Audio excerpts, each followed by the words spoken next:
Hey everyone, welcome to episode 4 of The Human Role, where we're going to talk about year end. And I think every time someone says that term, you should hear dun dun dun, like you're in some kind of horror movie. Well, the first time I ever actually heard the term year end was in December of 2001.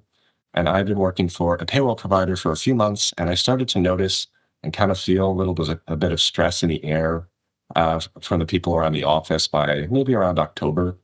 And by the end of that month, I noticed I was working overtime, the phones were buzzing, employees were clacking away at their computers.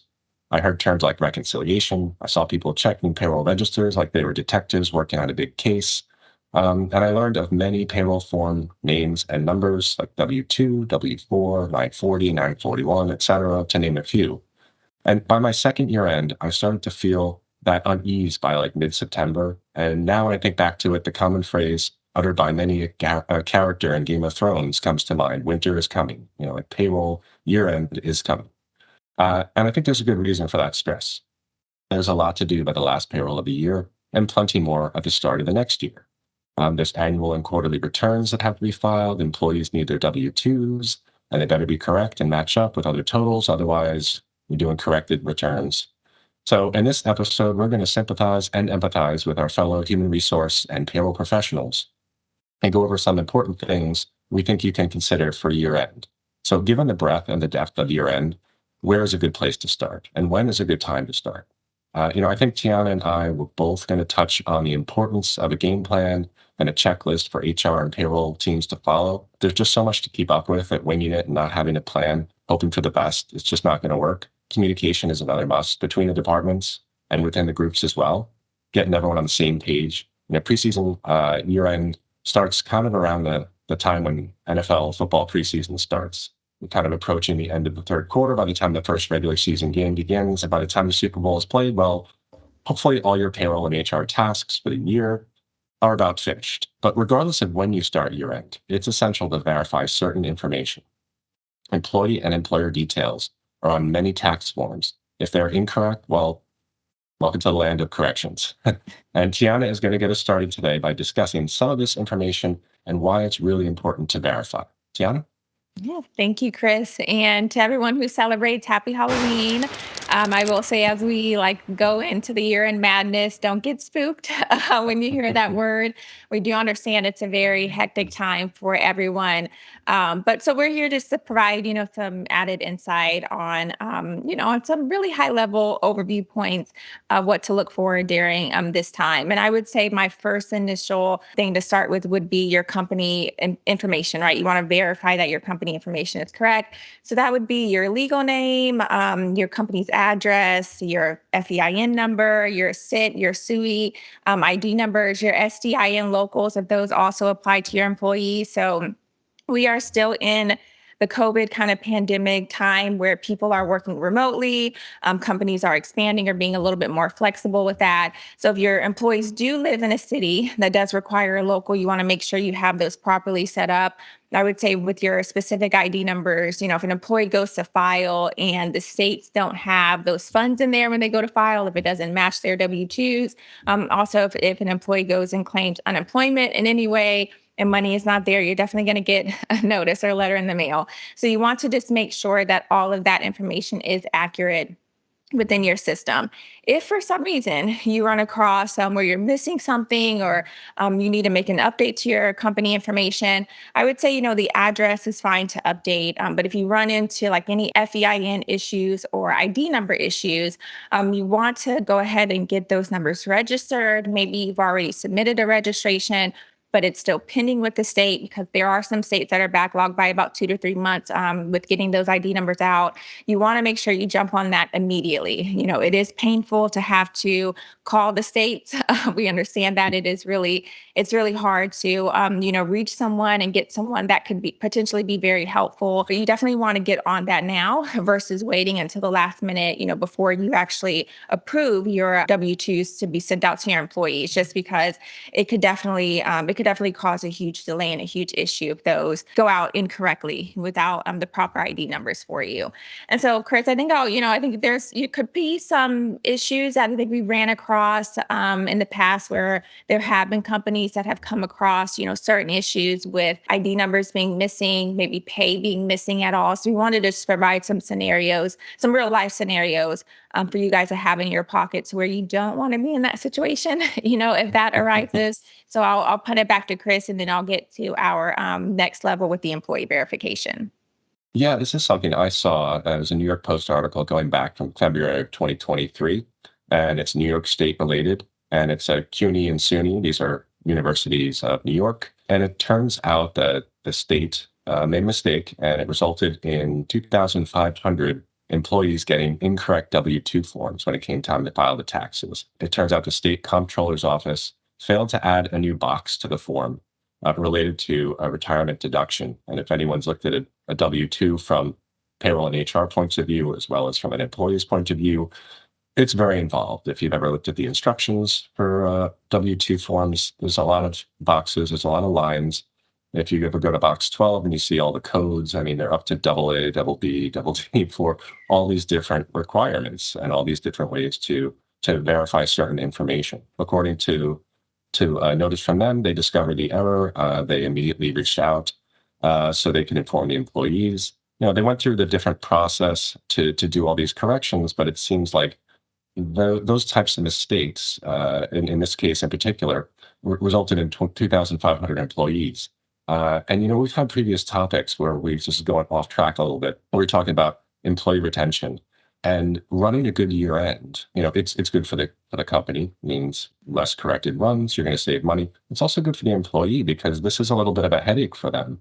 And if you run a solid year end, very few corrections and things of that nature, happy employees. And I think everybody wants that. So I'll throw it back to Tiana to keep going. Yes, I totally agree. I will say that when you get to these issues, and as we know in this payroll profession, most employees wait till the last minute or the last day to file their taxes.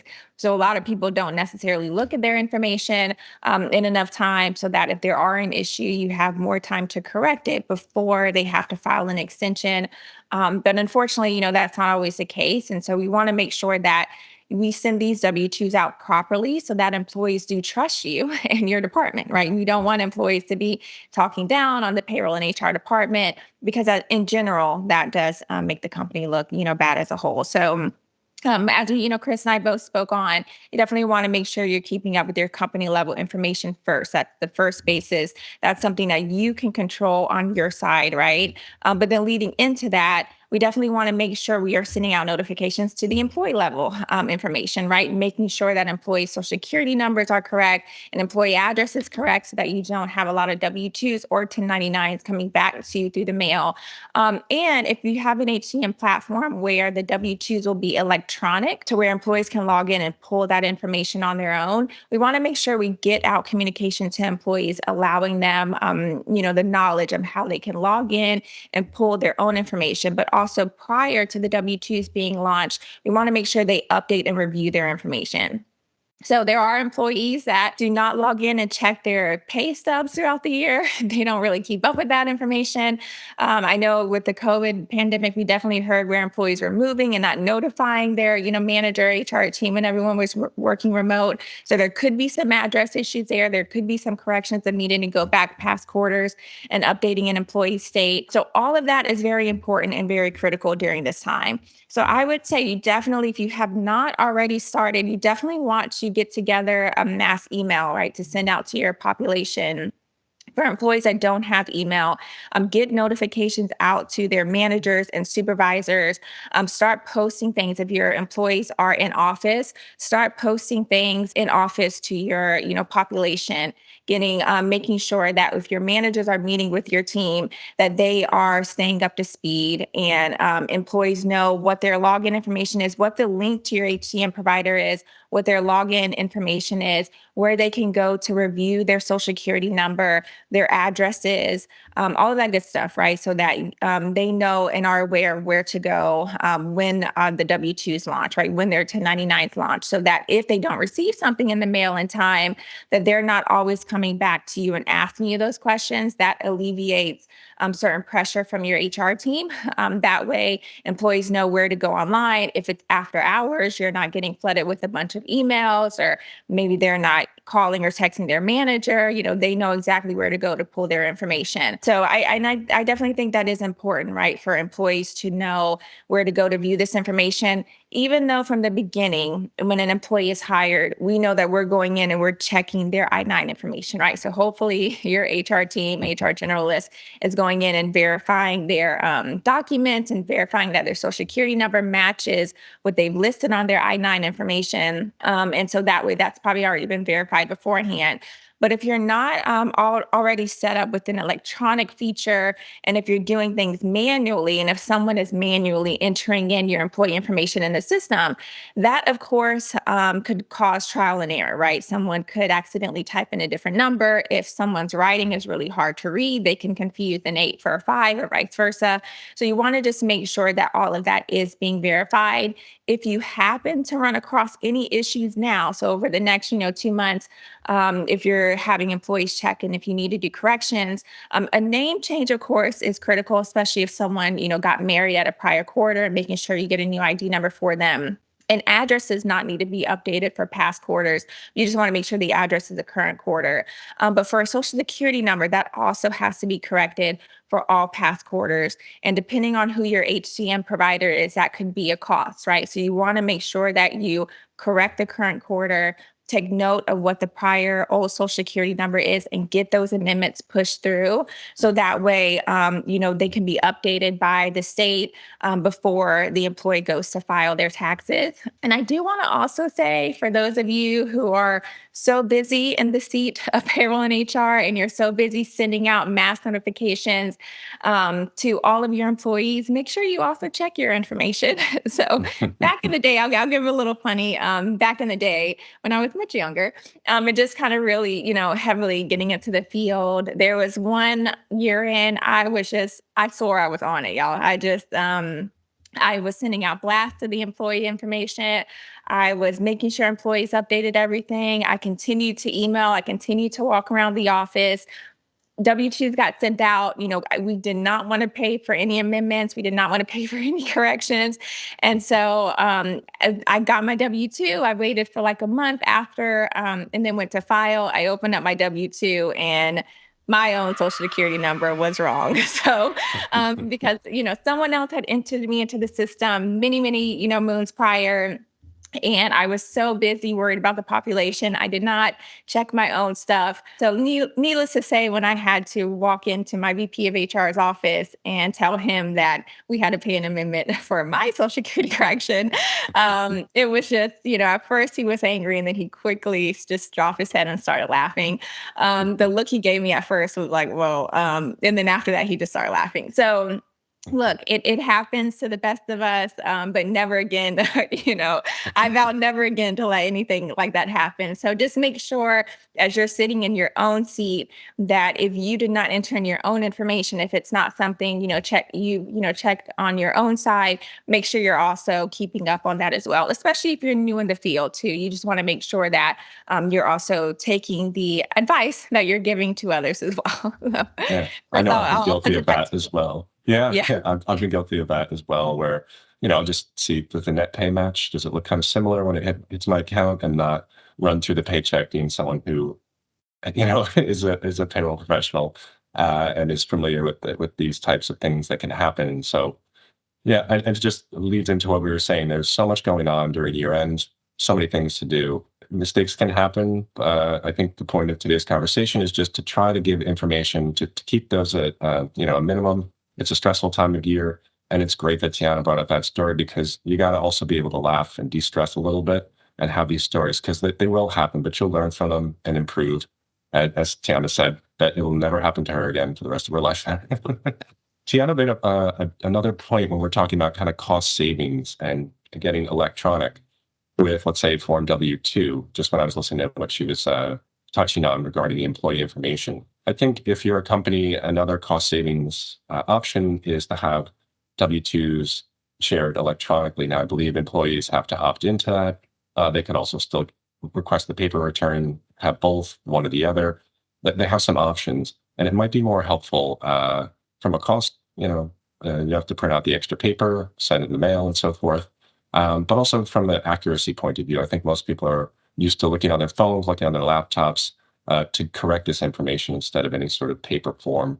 We're kind of in a post-paper time for a lot of things here. So I think having that if you have that technology, share it with your employees. Like Tiana said, if you're an employee, bookmark your sites. And even though it's a little bit of a pain, each year, just take a few minutes just to check, run through that information, make sure it's correct in the system. You may think it's correct, but just make sure you take a look. It really can't hurt to take a few minutes each year to do that. Next topic, we're going to think about year-end bonuses. I'm sure everybody enjoys those very much. And there are a couple different types of bonuses. Some may be tax deductible, and you need to know what to deduct. So if the bonuses are paid in 2023, they're deductible in 2023. The business pays the bonuses in 2024. They'll be deductible the following year. I think the company I work for, and I've had prior companies I worked for, where our bonuses are paid the following year for the prior years, however it's measured. And I think it's also good for employees to understand how bonuses are taxed. You think, wow, look at this wonderful gross amount. And then if a company chooses the flat tax amount, 22% at the federal level, well, that's a bit of a chunk from your bonus. So that's another thing where communication is a good idea. Let your employees know, like, here are the bonuses. Here's typically how we're going to tax them. So they have that expectation, and it might avoid a few phone calls asking, what's going on with this check. Usually when I get my regular paycheck, it's X amount. So just prepare them for understanding. And then when they file their return for the following year, if they get paid their bonuses the year after, they'll get a bit more back. There's also a higher threshold for any fortunate folks who get a bonus or supplemental income, $1 million or higher.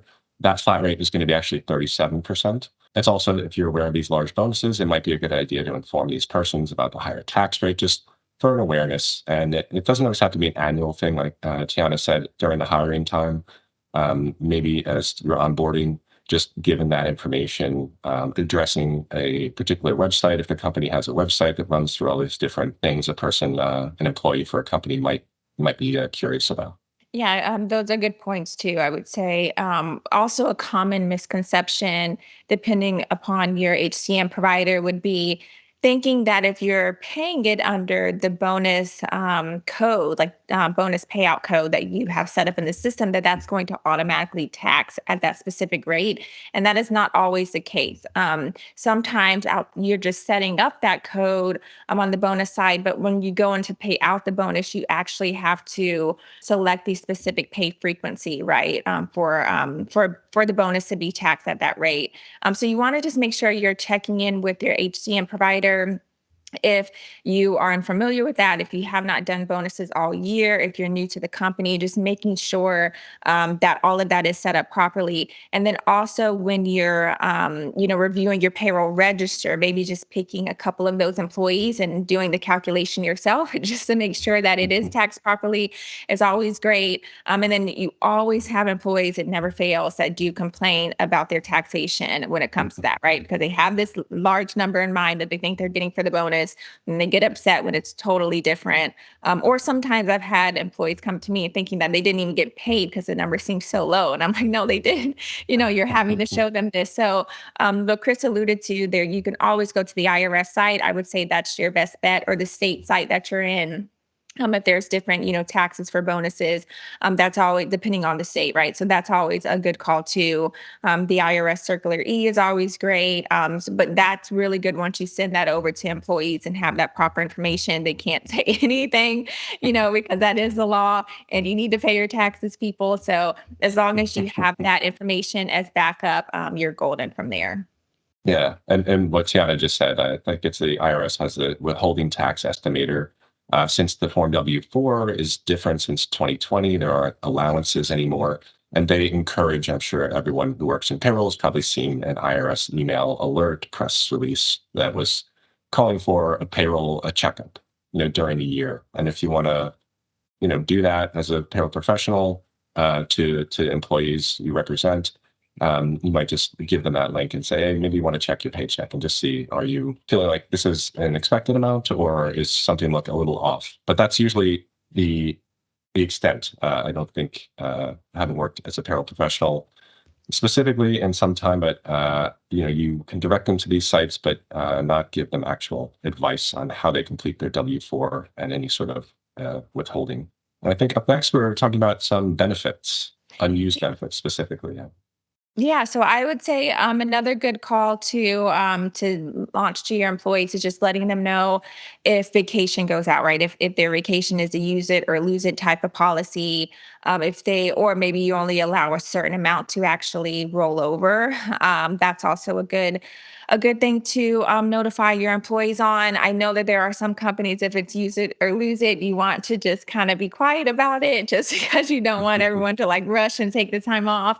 But I do think, off of good faith, it is great to just let your employees know. That way, you could potentially avoid having an angry employee come January, right? And so we all know, around that time, most employees are potentially looking elsewhere. But for a company, it is really good to save tenure. So I think the better you are doing upfront and communicating to your employees, keeping that human part of the HR, right, the human role, keeping that human part with your employee population would really go a long way. So if you do have a benefits PTO policy that is set up to be a use it or lose it, or if there's only so many hours that you do allow to roll over, say if an employee has a full 40 hours left, but you only allow 10 hours or 20 hours to roll over, I would say it would be great to send one year-end mass email, one about them checking their information, how to log into your HCM provider, and view all their information, kind of giving them an idea when the W-2s will be available online or will at least be postmarked to be shipped out to your population. But then also, attaching your PTO policy so people understand, what that means to your company and how your company handles it. I know that there are some employees. I have not heard that this is still very common, but I know that there used to be potential buyouts where employees could take money from their PTO. So if they're not going to use their hours, they can get that added to, their check instead. So if your company does still allow that, I think, with it being the holiday season right now, any type of dollars count, even if it's just, a couple.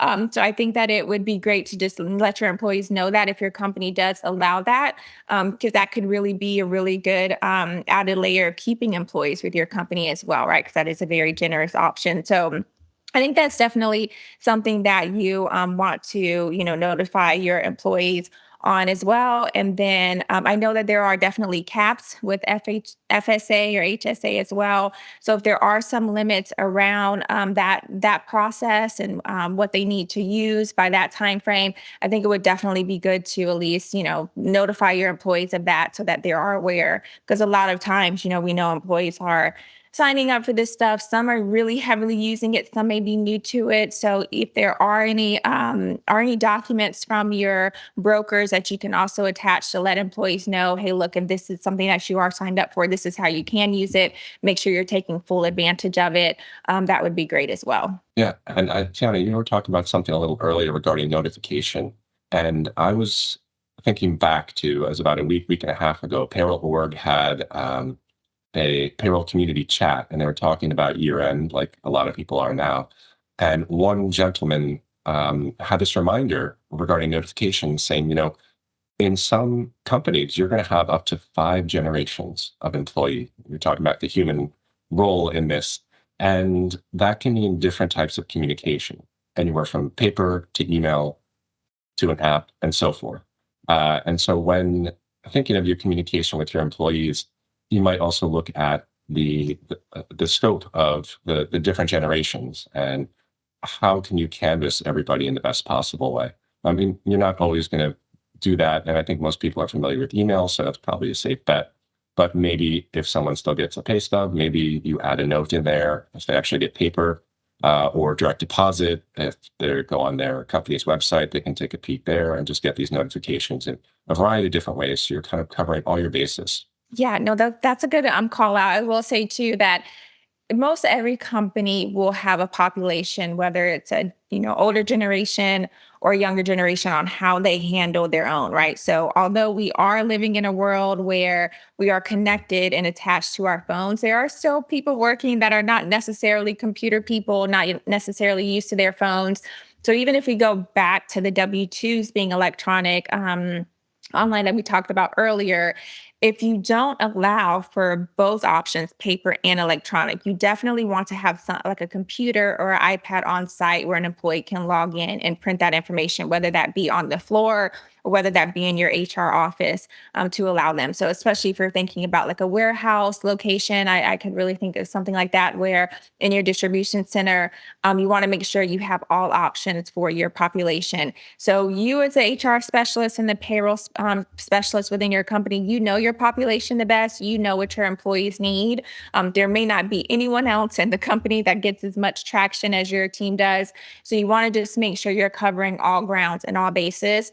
I would say it's still unless you have a very small population of 25 or less or 50 or less employees where they're all in within reach. I would say that if you're tipping over 100 or so population, you definitely want to allow both options and make sure you're doing all that you can to accommodate, because there could still be people that don't have an email, right? And so there are definitely people that still want to check in hand, and if that's the case, then they will want their W-2 in hand. Right? So you want to just make sure you consider that as well. Yeah, absolutely. And we are also thinking about some other benefit types here that come up around year end.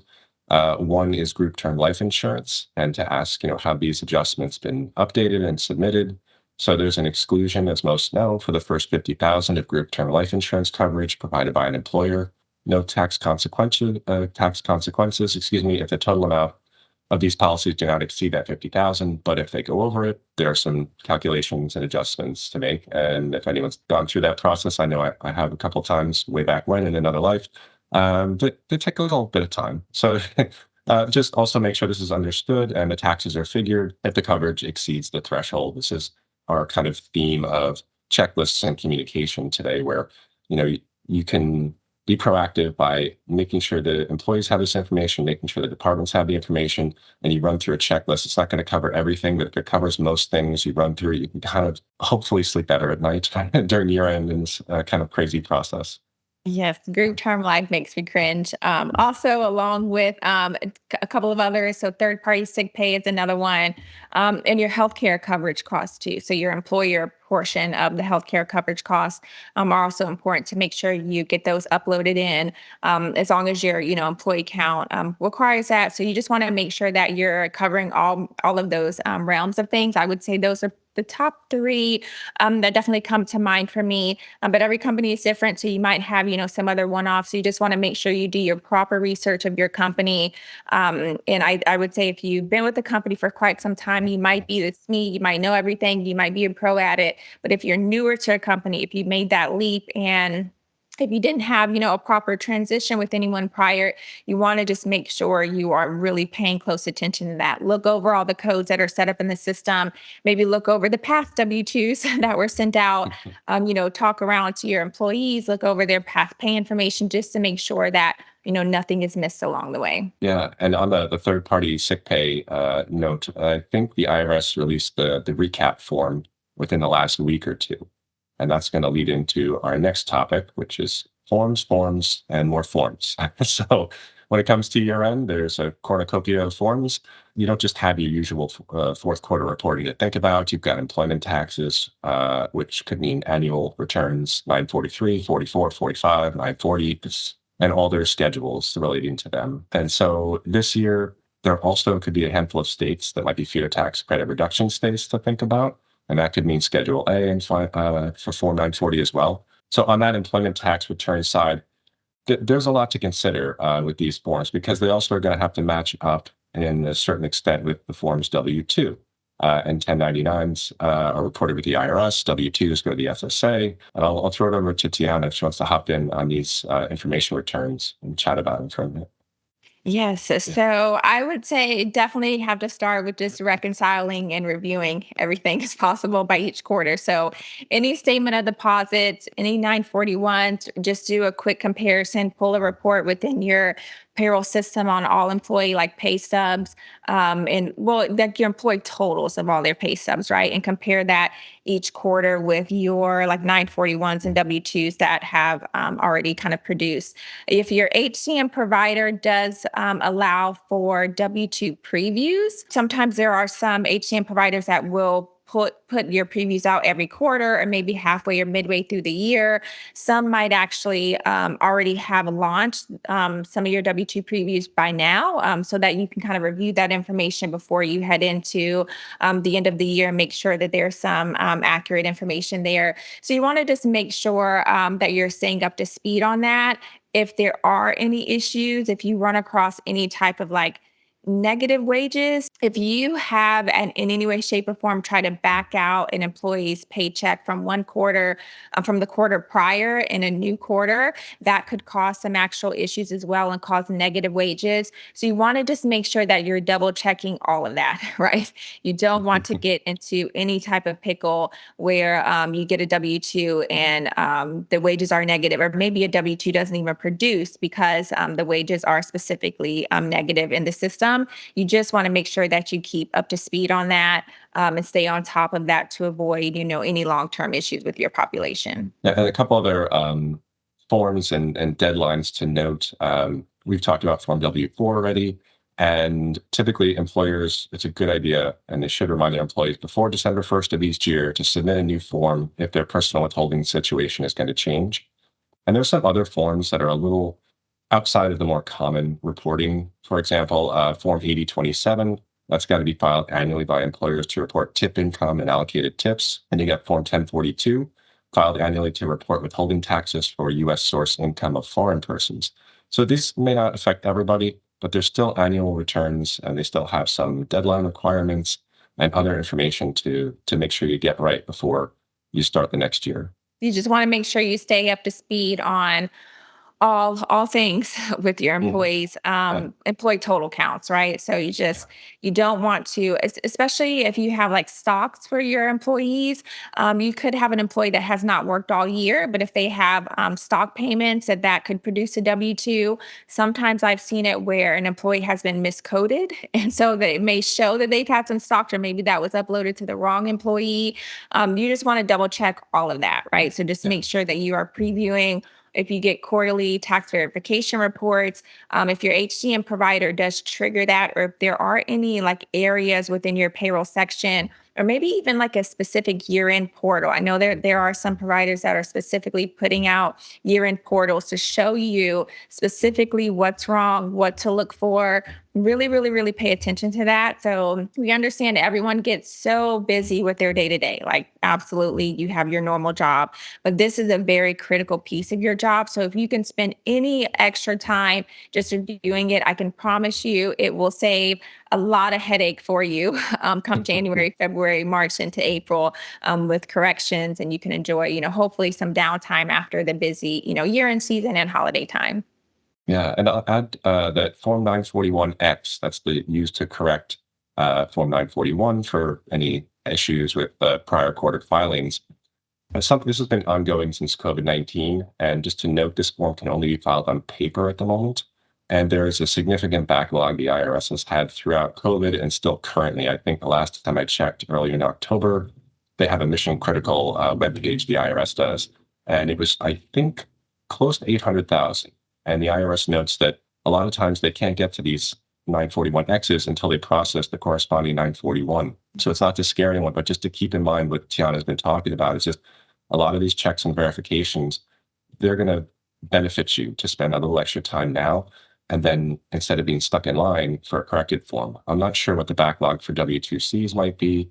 I don't think it's as heavy as 941X. At some point, the X return for 941s might have an electronic option that's similar to the W-2s and the 1099s. But for now, it's just something else to keep in mind where, spend that extra time currently, and then you're not waiting for the 941X in the pile to get fixed and sent back to you.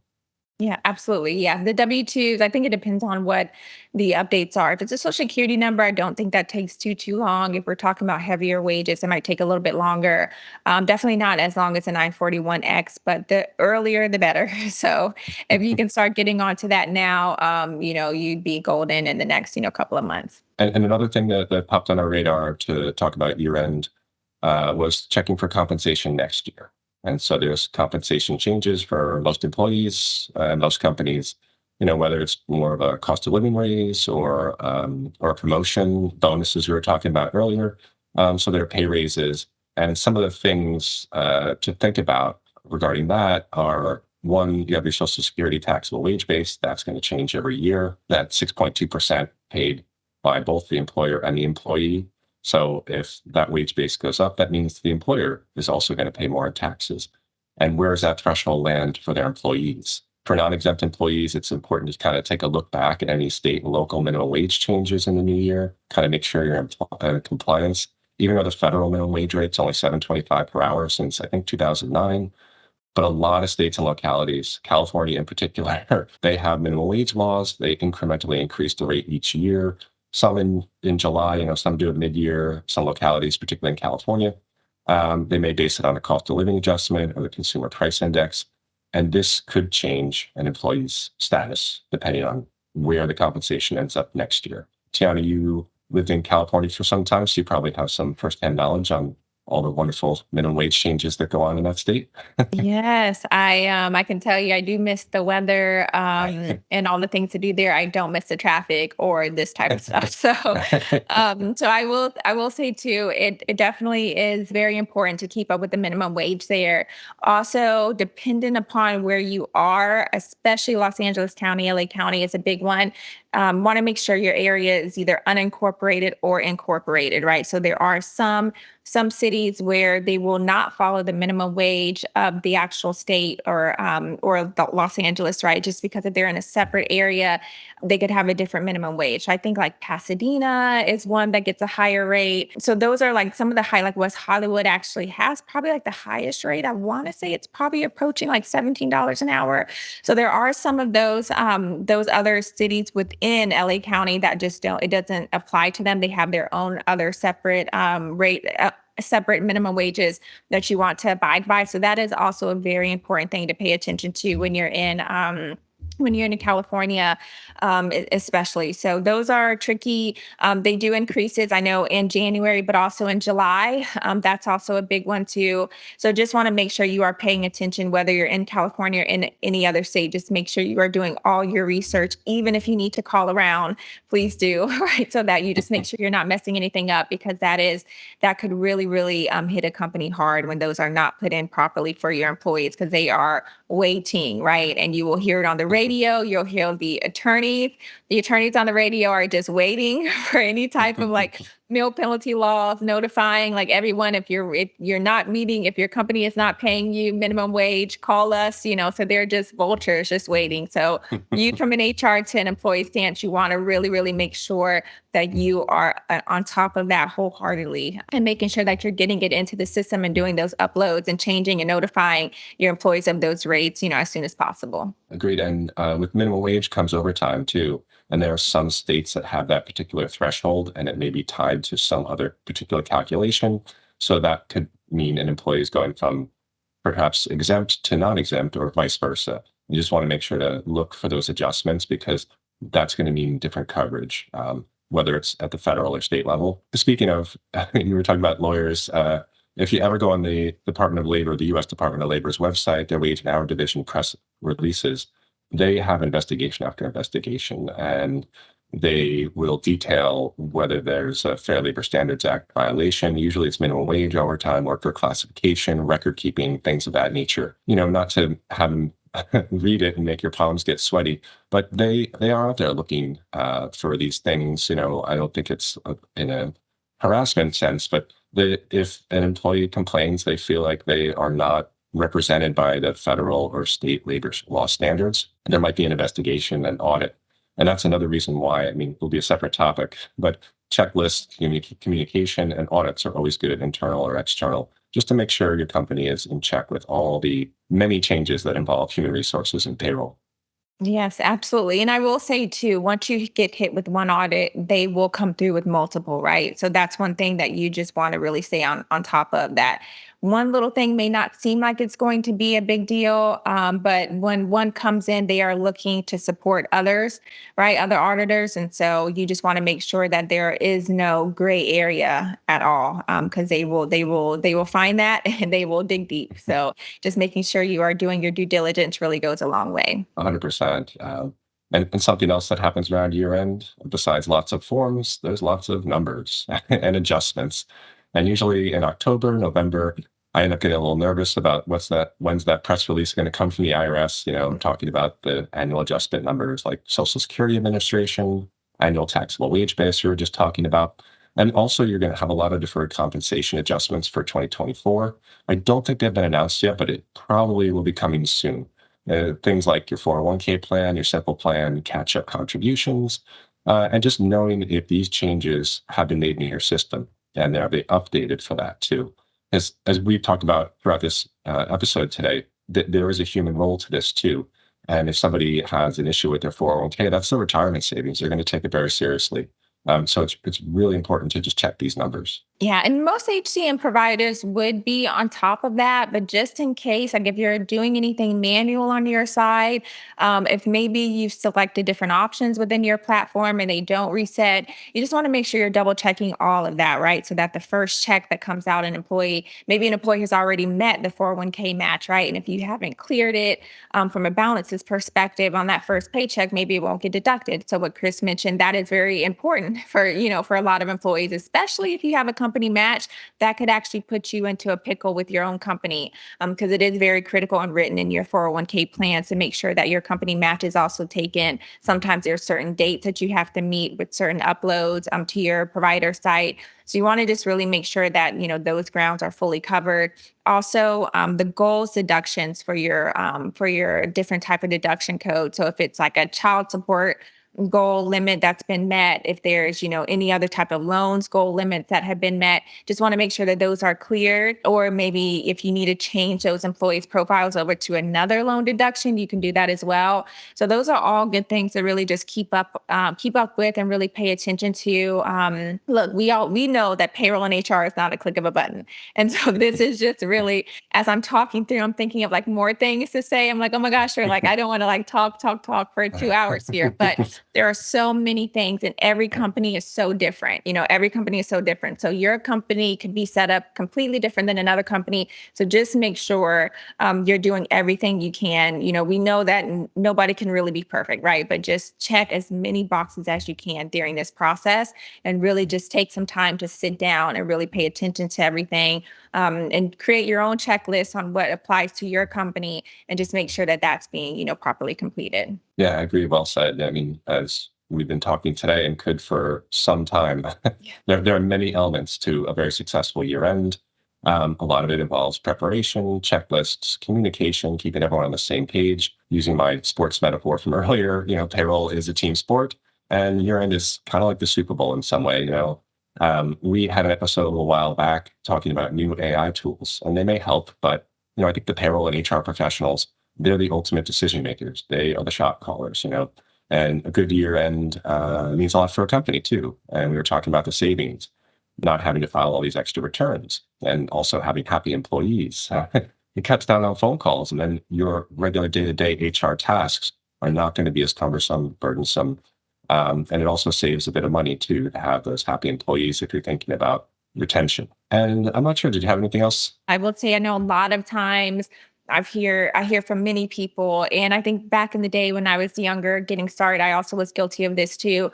At times you really do lean on heavily your HCM provider. I want to just, mention to people that you still own your system, right? So regardless of what provider you're using and what services is being paid with your provider, it is still ultimately your responsibility. And so I think it is really, really important to just make sure that you are doing your job properly and making sure that you're just not being reliant on another, party, and that you yourself are really taking the lead here and keeping up with everything here. And that's really, I feel like, is what's most critical, is that we do depend a lot on these systems, but you definitely want to like keep up with things yourself and double check your own provider, just making sure that, if something is going wrong, that you are staying ahead of it versus the latter effect, right? Where something could go wrong down the line and then you could really find yourself in some trouble. And I think these tools are have wonderful benefits, and HR and payroll professionals, they can use them to show the company, like, here's how we're saving you money. Here's how we're thinking ahead for next year. Here's how we're running these particular checklists and communicating to make sure people are on the same page about lots of the different moving parts that go in, not just at year end, but during the whole year. It's a nice marriage between the two. Absolutely, absolutely. Well, look, we appreciate everyone joining, chiming in. Next episode coming in a couple of weeks will be about open enrollment. So many of you are probably already in the madness of open enrollment right now, but we will, make sure that we give you some great insight on that before you close out open enrollment and before your new plan starts in January. If you are in a start of a calendar year open enrollment, if you're mid-year, you may have some time. So thank you everyone for joining. Again, if you celebrate, happy Halloween. We appreciate all of you supporting us along the way. And we look forward to chatting with you in a couple of weeks. Take care, everybody. Halloween is spooky, but year end doesn't have to be.